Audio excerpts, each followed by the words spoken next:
I followed the route pointed out by this inspector, but I could not with equal readiness comply with his instructions respecting the evacuation of the Lombardian states.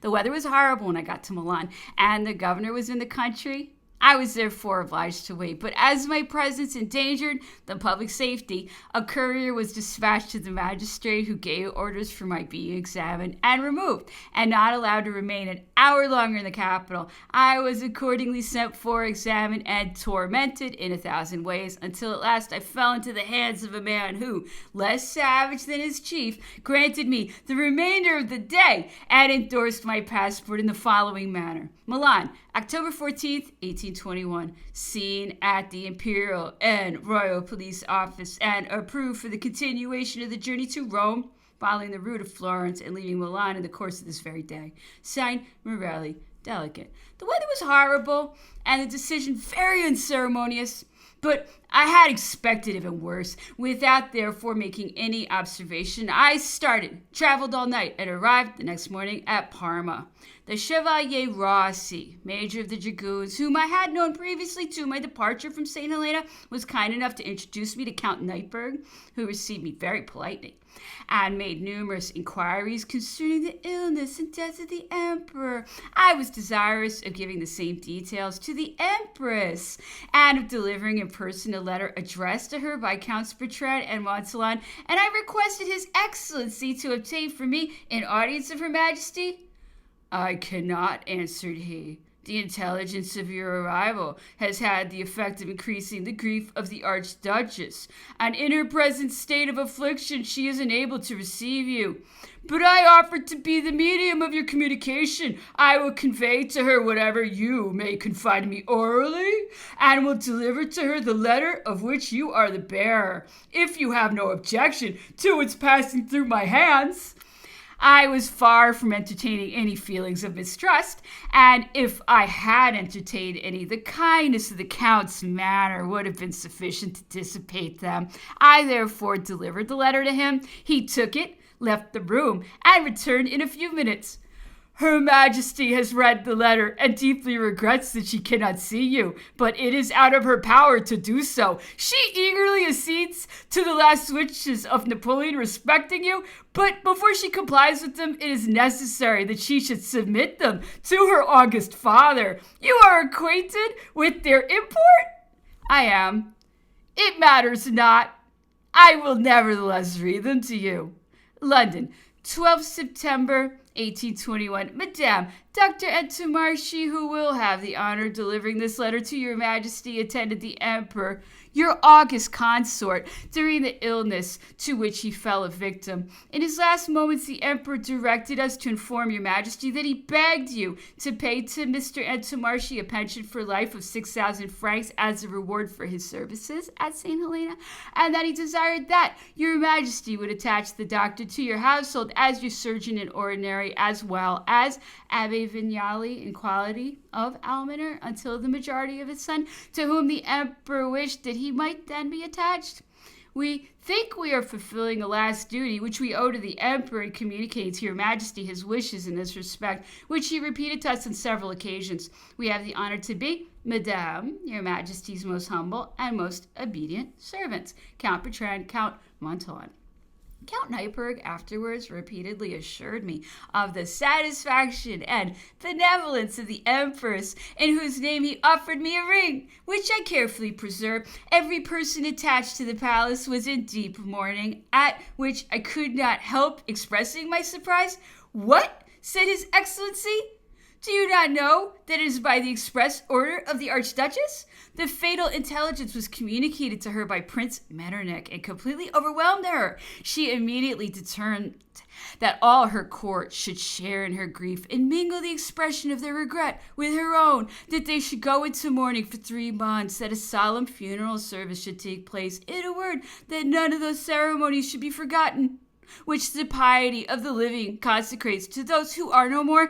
She herself was present at them all, and took pleasure in showing to Napoleon, after his death, those sentiments of attachment and devotedness which she entertained for him during his life. And the young prince, how is he? Perfectly well. Is he strong? He enjoys most robust health. What hopes does he give? He sparkles with genius. No child ever promised so much. Is he placed in good hands? His instruction is confided to 2 men of the greatest capacity, to 2 Italians who give him an education both brilliant and solid. Beloved by all the imperial family, he is particularly a favorite with the Emperor and Prince Charles, who watches over him with unequaled anxiety.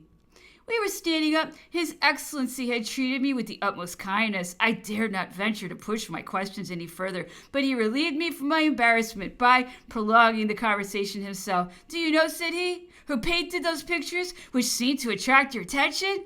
I do not, but their exquisite style and execution are particularly those of the Empress. Those graceful landscapes are her work.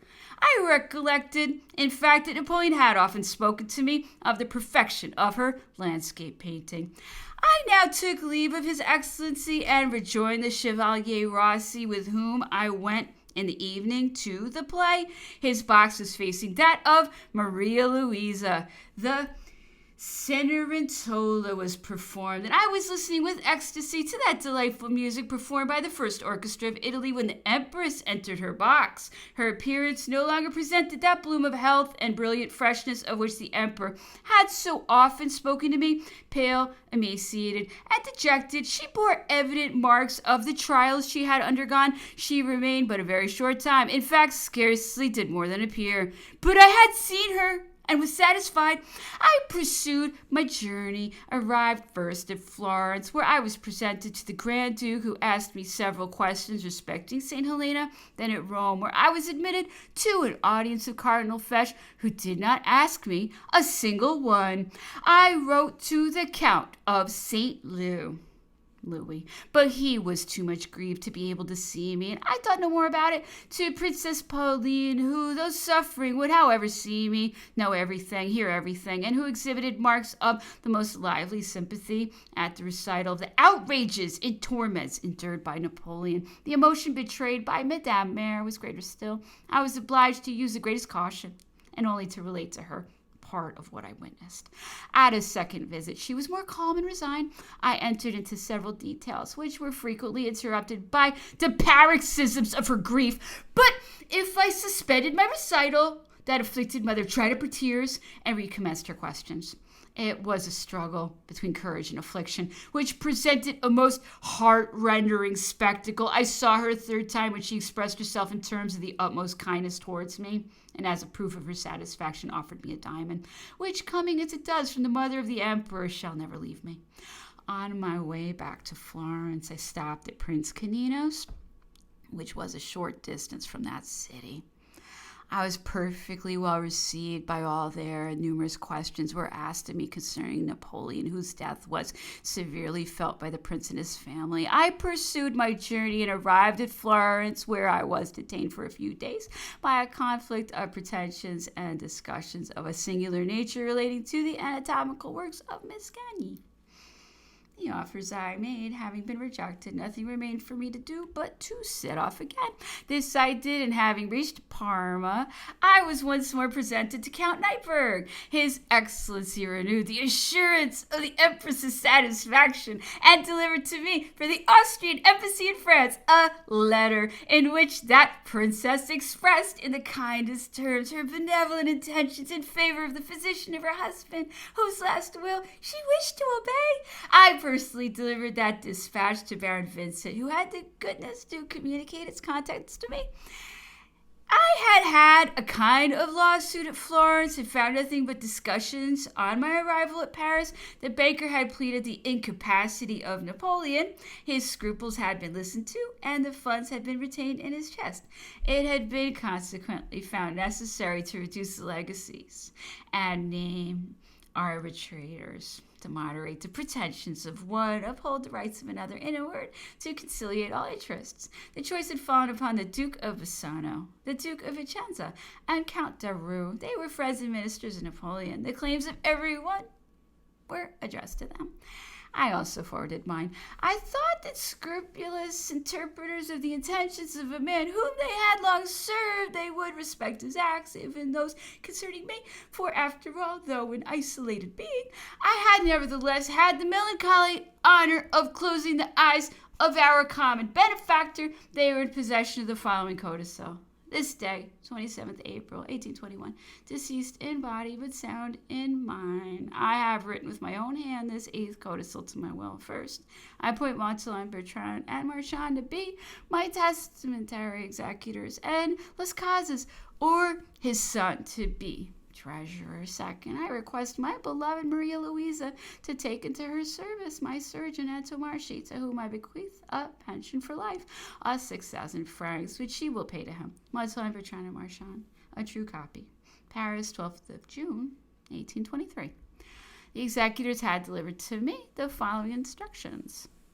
We, the undersigned, declare and attest that the late Emperor Napoleon told us a few days before his death that he had promised his physician, Dr. Antommarchi, to leave him 100,000 francs. Montsalon, Bertrand, and Marchand. Paris, 14th February, 1823. I sent this document to the arbitrators with a letter of the following tenor. Gentlemen, I have the honor to lay before you a copy of a document which Messieurs Bertrand, Montsalon, and Marchand declare that a few days before his death, the Emperor Napoleon had promised to leave me 100,000 francs. I request, gentlemen and arbitrators, that you will take into consideration this act of justice and benevolence of the late Emperor in favor of the physician who has had the honor of attending him to his last hour. I have the honor to inform you that at St. Helena, the executors have already carried into effect a similar order given verbally by the Emperor in favor of the English physician who was consulted. I expect this act of justice and kindness from the gentlemen appointed arbitrators to the inheritance of the late Emperor Napoleon. F. Antommarchi. These gentlemen pronounced the following judgment. We, the undersigned, Hugh Bernard Marais, Duke of Bassano, residing at Paris, Rue Saint-Lazare, number 56, Armand Augustin Louis de Caulaincourt, Duke of Vicenza, residing at Paris, Rue Saint-Lazare, number 5, and Peter Anthony Noel Bruno, Count de Roux, Pure France, residing at Paris, Rue de Grenelle, Faubourg Saint-Germain, number 81. Arbitrators and referees named in the compromise passed between the ladies of Napoleon Bonaparte, the 26th April 1822, and registered at Paris by coup rapide, the 22nd of April 1823, to judge finally and without appeal as arbitrators agreeably to the Articles 1009 and 1019 of the Civil Code all controversies that might arise relative to the interpretation of any of the dispositions contained in the will and codicils of Napoleon Bonaparte, to the formation of the statements of repartition of each class, to the right of any person to belong to any class on account of certain sums bequeathed by the testator, and particularly to the pretensions of the legatees expressed in the various codicils, also to take from such or such funds pointed out in the various parts of the will all claims that might be made by any creditor or pensioner or other claimants, and in general to decide every species of difficulty arising from the liquidation of the inheritance, the execution of the will and codicils, and the final settlement of the accounts that will ultimately be presented by the executors. Fourth question. Have those of the legatees of St. Helena who claim the entire payment of their legacies a right to such privilege? With respect to that fourth question, considering that although the memorial claiming as a privilege the payment of the legacies bequeathed by privilege to the legatees of St. Helena seem to concern all the said legatees, it appears from explanations afforded by Counts Bertrand and Las Casas that they do not intend to share in that demand, and by Messieurs de Montsalon and Marchand that the said privilege is only claimed by them in case of the hereditary portion of the estate should become available. Considering that although the arbitrators have not received any powers from the heir, it may nevertheless be allowed to them to foresee the case in which the munificence of the said heir would induce him to abandon his hereditary portion to contribute as far as it is in his power to the fulfillment of the intentions manifested by the testator, and 2, the discharge of his obligations, considering that the legatees who followed the testator to his exile, who abandoned their families, their professions, and their country to share his captivity, and who had not fixed any limit whatever to the duration and extent of their sacrifice, find themselves peculiarly situated and are entitled to special favor, that having been the first named in the dispositions of the testator, it is permitted to suppose that if he had believed that he only had at his disposal the sum which he destined to the legatees of St. Helena, he would have limited his liberality. That it results, moreover, from the terms used by the testator in expressing his last will, that the legacies bequeathed by him to Count Montsalon were not left merely as donations, but also as indemnities for the losses occasioned to him, Count Montsalon, by his residence at St. Helena. The article questions to the legatees of the testament of the 15th April 1821 and of the 4th codicil dated the 24th contain the following provision in my favor. In consequence of my claim for 100,000 francs, as above stated, the estate will be charged with the payment of some pensions, for these are paid by the relations of the testator. Only 3 will therefore remain chargeable on the estate of these 3 pensions. 1, which is of 1,000 francs, is due in consequence of a certificate to that effect delivered by the testator's orders.